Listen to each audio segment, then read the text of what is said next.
Welcome back, YouTubers, to another Q&A with me, Mr. Parkin, and this guy sitting next to me, he is the one, the only, NJ. What's up? What's up, NJ? And what's up to you guys out there? We are the British Fist. Gotcha. Indeed, where the money's at, kind of like that Money in the Bank winners that we got the other day. Anyway, Q&A 7. Make sure you guys subscribe up above, of course, like this video, and put your comments down below, and keep your questions coming in, of which NJ will tell you now. And make sure you do keep the questions coming in the link in the description box below. Yes, get us on Facebook, facebook.com/British Fist. YouTube, inbox us, or comment down below, like NJ just told you. But anyway, before we do this Q&A, we just want to say one thing. We didn't upload our Q&A yesterday because we had some technical issues, so we're going to be uploading it as pretty much as soon as we've done this video. So we apologise for that. But we hope you enjoy anyway. Right, let's get on to our first question, because I fucking love answering these questions, NJ. But anyway, the first question is from Subimprez, a regular commenter of ours. He said, are there any mid-carders now who you think could be main eventers and even world champions in the years to come? Are there any that you can think of off the top of your head, NJ? Any mid-carders who would be main... Cody Rhodes? Well, Cody Rhodes is definitely going to be one. Yes. The way they're booking, the way he's been involved in the main event. Alex Riley. Yeah, I think Alex Riley too. They've lost some of that we thought were going to be in the main event, like Drew McIntyre's gone. Fucking hell. Daniel Bryan. Daniel Bryan has got Money in the Bank, of course, isn't he? So that's going to put him probably up there. Yep. What about a guy like Kofi Kingston? I don't think he'll ever be in the main event after 2009, do you? And I just don't think he's got the look about him. Maybe that's just me, but I just don't think he's even got the look that could be a main event. There's Kane again. Oh yeah, you love Kane, so you definitely want him in the main event. Back there. What about someone like Ezekiel Jackson? Because I personally don't see him in the main event. He's got the look like Bobby Lashley did, so maybe WWE, well, with Triple H taking over. What happened to now, Bobby Lashley though? True, but with Triple H now taking over, Yep. we might get a whole range of people in the main event now. Yep. We might get loads of surprises, people we thought would never make it. Mm-hmm. Might give them a chance, so there's our answers. What about, are there any, just before we move on, are there any other mid-carders you can really think of off the top of your head? I mean, like Dolph Ziggler, the US champion, I could see him in the main event at some point, maybe in the future. Maybe a guy, I don't know. There's so many mid-carders out there that could be, but just, we don't know whether they're actually going to get the push, because at the moment, WWE don't seem to be booking their mid-card very well, so we don't actually really know what they're going to do with them.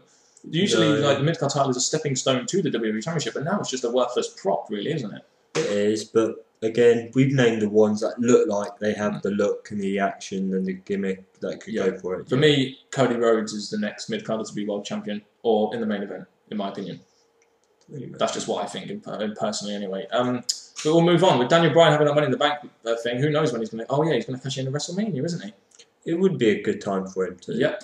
All right, then. Let's go on to our next question.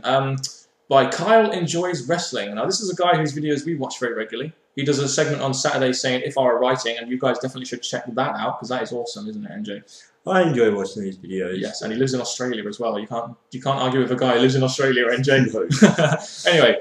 His question is, oh, well, he's worded it differently to what I was just about to say, but he said, my question, or questions, are going to be the same that I love to ask all wrestling analyzers. Ooh, wrestling analyzers! How do you think that WWE will change once Vince makes his final exit? Will it at all? Who will take the reins? Will it be Triple H? Will he alter the WWE and have more focus on wrestling again? Well, after the events of Raw, well, we pretty much... Well, this question was sent in before Raw happened, but we pretty much know now that Triple H is now this on-screen authority figure. So Vince is still the chairman, obviously, in real life, but Triple H, your favourite wrestler, is now this authority figure. So it looks like he kind of has taken over. Going to be changes, because Triple H, I think, sees things a lot differently than Vince McMahon did. And I think there's going to be changes probably with the amount of superstars that get the pushes. What about era-wise, in terms of... I think they'll break up the PG era. I think Triple H weren't sure about it in the first place. He was doing it because he had to do it. But I think now, as he knows how PG era is damaged in certain areas, I think he's going to want to get out of that and start a whole new era. True. And Triple H has been groomed by Vince McMahon in the last couple of years as a successor to him, so it's no surprise to me that they've kind of switched it on TV, so Triple H can have some prominent TV time probably as an authority figure like Vince McMahon was. So it doesn't really surprise me. We kind of knew Triple H was going to take the reins at some point. We just didn't think it would be this bloody soon, did we? No, it's kind of a surprise. So I think, again, I look forward to see what Yeah. Triple H actually does with his new power. Yeah, and of course, we do hope he puts more focus in wrestling because we know that as a wrestling company, that has to be the focus of the company. And I think a guy like Triple H, who is a wrestler, will probably see that, in my opinion, unless he's been sort of groomed by Vince to sort of do certain ways or do his own thing. But of course, after a while of being boss, he'll want to do his own thing. So let's hope he does that. I do anyway. Yeah, that's pretty much the case for him. And who knows, maybe even I'll become a Triple H fan, a fan of God. Anyway, we'll move on to our next question, which is from the Black Rose 1991. Another guy who you guys should check out, a fellow Brit, of course. We know him well. Please do. Yes, we've spoken to him on various occasions, and we definitely would recommend you go subscribe to the Black Rose 21, James the Thunder Morehouse, from Bell to Bell. What a great name that was for a show. Very clever thinking. Ding, ding, ding.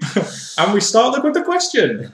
His question is, who are your ideal champions in WWE and TNA? Now, should we start with WWE? The main event champions. Ideal. WWE Championship. Who would we want as a WWE champion? Del Rio? Del Rio would be the best bet now Yes. after all the things that's happened to him. Mhm. Yes. What about World Heavyweight?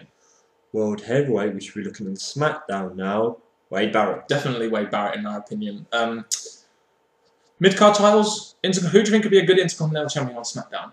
I'm thinking a guy like maybe Cody Rhodes. Intercontinental's the It's on SmackDown. SmackDown Yeah. belt, so I I'm really going to say like Cody Rhodes, in my opinion. Daniel Bryan, maybe? not Daniel Bryan now. Cody Rhodes is there, so probably Daniel. Cody Rhodes. What about the US title on Raw? I like Dolph Ziggler as the US champion, to be honest. I think if the WWE actually woke up and realised that they've been mistreating certain wrestlers, it should be Drew McIntyre. Drew McIntyre is a definite for me, but I do like. All I'm saying is I do like Dolph Ziggler as that mid-card champion at the moment. I think he's a future main event star, can really thrive as that US champion. But I do agree with Drew McIntyre because he has been buried and he does deserve something like a title, like a US championship at the moment. That's true. I know this is pointless. Tag team championships.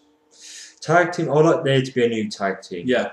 Combine two wrestlers that you wouldn't expect together, and put them in it, and make them the champs. I've got two suggestions for you. Two of them. One of them are in developmental. One of them are in another company, maybe coming to WWE. I'll say one. Seth Rollins and Richie Steamboat. They're a tag team in FCW that apparently are getting promoted to WWE TV at the moment. Maybe they can come in and be a new tag team. Well, Tyler Black from ROH, of course. Seth Rollins. They need to build themselves up in the WWE, so Yeah. not as a championship. The next champions, Yeah. I want to be two random wrestlers, really. I think. What about? We've heard signs they're going to sign for WWE. Maybe Kings of Wrestling from ROH. Again, they'll have to build themselves up straight away Yeah. first. So who are we thinking for a champion? I'm just saying random wrestlers because the tag team now are just Usos, maybe. not for me. No, Not Nexus though. So who fucking knows? Again, anyone can be tag team champions. It's booked like shit anyway. they are. Oh god, I don't know. Divas champion. I think we agree on this one. Beth Phoenix. Definitely Beth Phoenix because she's the most dominant diva and she's the most believable as a champion. So give it to her and she can have good matches with other divas. And I'm saying maybe not give her the belt yet, but I think near the time when Karma's meant to come back and have Oh, they could have a great Beth rivalry at Phoenix WrestleMania. versus Karma. WrestleMania match made in heaven, in my opinion. A bit like Sin Cara and Ray, but I will go off on that on another question, I guess.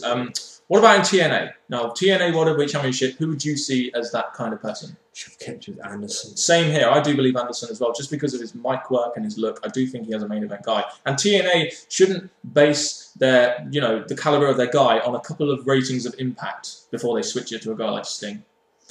I know, giving it back to Sting was I'm the Joker! just not good because he's 50 now and he's just not someone that could You can't work a go. match. Yeah, that's the main thing.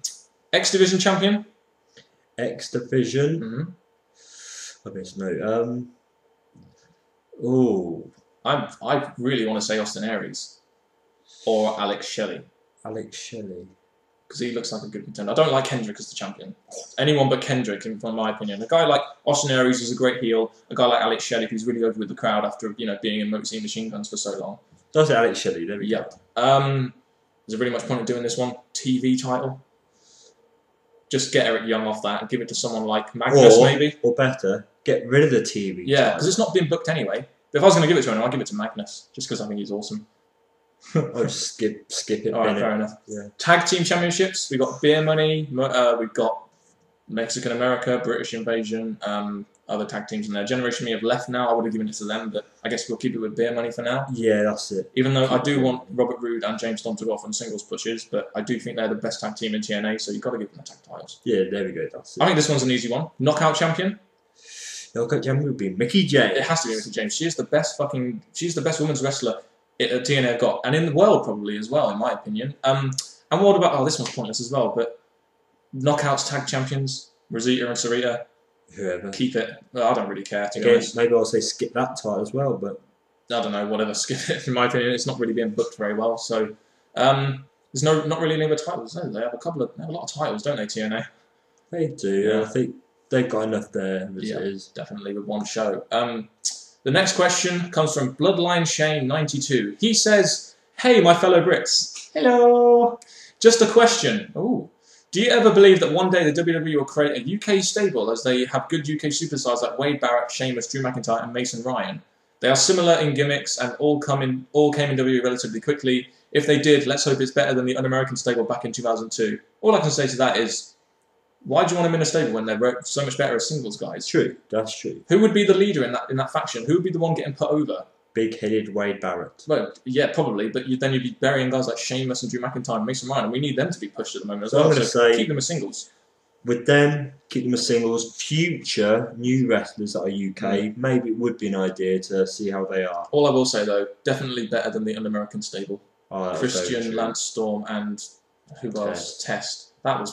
They got so much heel heat, but it's just that it was such a bad gimmick in my opinion. Even though it got loads of heel heat, which is what it was supposed to get. Again, I'm just glad they finished that. And they should start something new with the UK. Yeah. That's what I say. Bring in some more UK wrestlers to WWE, TNA and Ring of Honor too. The next question is from another Brit, going on the UK bandwagon here. This question was sent to us by Bashmi, otherwise known as Joe Butler on Facebook. He says, what would have to happen in WWE to make you stop watching? Will there ever be a time? And second, we'll answer that one first, shall we? Will there ever be a time when we stop watching wrestling? No. What, for you, maybe? Explain your reasons. With me, I've grew up with watching wrestling. Yes, they've had bad bookings and that before, but I've managed to look past that and just see it as an entertainment thing. And because some of the ideas actually work out and keep me entertained, keep me interested, keep me wanting to watch more. Just like we've seen the whole CM Punk thing, or with Vince McMahon Triple H thing. Little things like that. If I stop watching it, I might miss the next big thing. So I'm gonna say no. The next big thing, Brock Lesnar. The thing is, let's say if they did have to do something to make me stop watching it, it would be go off air. I think in a few years' time, that will never happen. No, I think in a few years' time, if I'm not, I might not be watching it as much, but I'll still be watching it. Okay, well, as a pretty new viewer to WWE and other such promotions as TNA, I think there probably will be a time when I'll have to stop watching because I'll have like a family or a job and stuff, and I just won't be able to probably won't be able to watch it anymore. I mean, I do want to carry on watching it as long as I can, but there might just come a point where I get other priorities in life, such as family, kids, work, money. Well, with that, if I was to go back on that, even when you've got a family in that, as it's been like on websites now, if you had free time, you could still be able to watch it. Yeah, of course. So there might not be a time when you stop watching it altogether. Yep. For me, what WWE would have to do to stop me watching, just be total fucking shit. Because if it's a bit shit, I can still watch it because I can criticize it. But it gets to the point where I just can't bear to watch it anymore because it's so bad. I'm gonna have to stop. Which I don't think it'll happen because I think they're good at surprising us with occasionally. things. Occasionally, yes. Second question you asked us was, WWE has started edging towards more kid-like gimmicks for kids. Do you think the PG rating will affect the WWE a lot in the future? And do you think that the PG rating has put buy rates down and changed the way matches work about blood? It has started edging to a bit more towards kids, isn't it? Which is the smallest demographic, which makes no sense in business terms, does it? Well, I'm going to say it did start building towards them because I think with the PG era, they're being really careful what they say and what they do. That's got a bit more edgier, isn't it? With Punk and Rock and Cena. And now I'm saying with all this new thing that's happened recently, I think they're making steps towards something different. Yeah, I do think this might affect WWE in the future, just because you can't really make very good storylines apart from the CM Punk storyline, which is fantastic. You can't really make brilliant, edgy storylines for adults. I guess it does get kids into it, so they keep watching it into the future, so that can be a positive point. But I kind of think this is affecting WWE a little bit, just because you seem to be alienating your hardcore fans, which want these edgy storylines, and catering to a demographic which just doesn't have which has about a fifth of your watchmanship. And we have seen with certain pay-per-views now, they're meant to be full of like hardcore weapons or blood and attacks and that, but they've lowered that down. So I think in buy rate, it has affected. Oh, it has definitely. But I'm going to say, with these new things coming into place, all these new storylines and new ideas, maybe things will get fixed in the future to come. I will say one thing though, always having Cena and Orton in your main event has affected buy rates. It might not necessarily be the PG era, although I do think that has some of the blame. About the blood thing though, I do think a lot of matches don't need blood. There are matches which do need blood, like Triple H Taker would have needed blood.